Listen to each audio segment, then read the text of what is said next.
So, the ongoing battle of serif versus sans serif. This is much like the ongoing Mac versus PC battle, and like that, there is really no one right answer as to which fonts and which style of fonts work for graphic design pieces, although there are tendencies.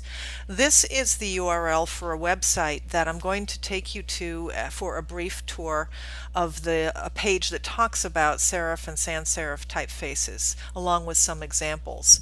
And I suggest that you jot this down and go visit this site because it is a really clever information graphics website that is clearly describing how serif and sans serif differ and how they can probably be best used in graphic design. Again, there's no real definitive answer, but this is a very nicely laid out page that talks about the differences here.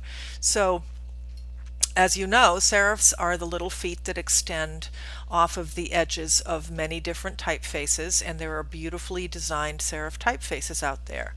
There are, of course, as well, many different beautiful and simple and elegant sans serif typefaces. Okay, so these two superhero font classifications are battling it out for dominance here.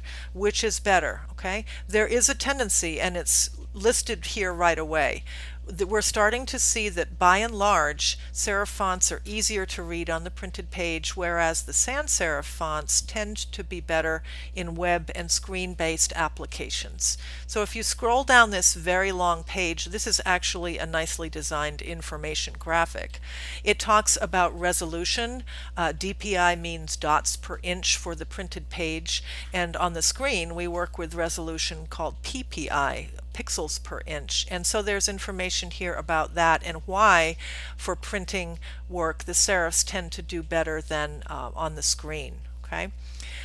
So there's talk here also about the classifications and why serifs can work and why they might get in the way sometimes. Some people feel the serifs lead the eye across the page, and that can certainly be the case. And you can also use serifs really nicely on screen if you treat the text correctly.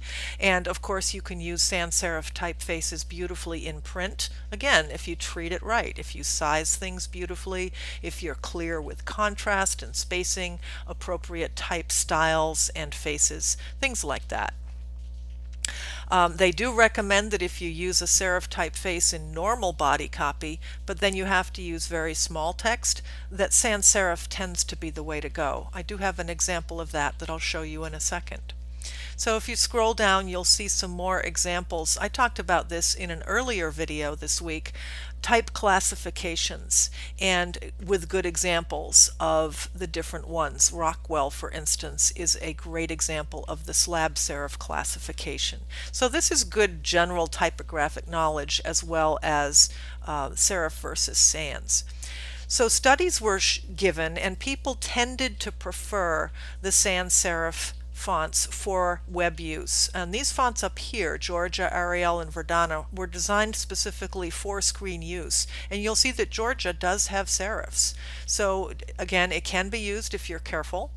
And so the conclusion that was drawn from these studies and surveys shows that people are tending more towards sans serif for web and screen-based uses and tending more towards serif typefaces for print. Okay? The best thing to keep in mind, though, is this mantra down here at the bottom. The best font choices are ones where the readers don't notice the font but the message instead. You want to design your typography so that it's what we call transparent, that readers will not be distracted by the design of the type, but rather what the message is saying. So always keep that in mind. Now here's an example of a website. This is apple.com, and as you can probably expect, they go for all sans serif. Very clean, very modern site design here. They are strictly sans serif type, and they use it in lots of different elegant ways. Now this is the NewYorkTimes.com website.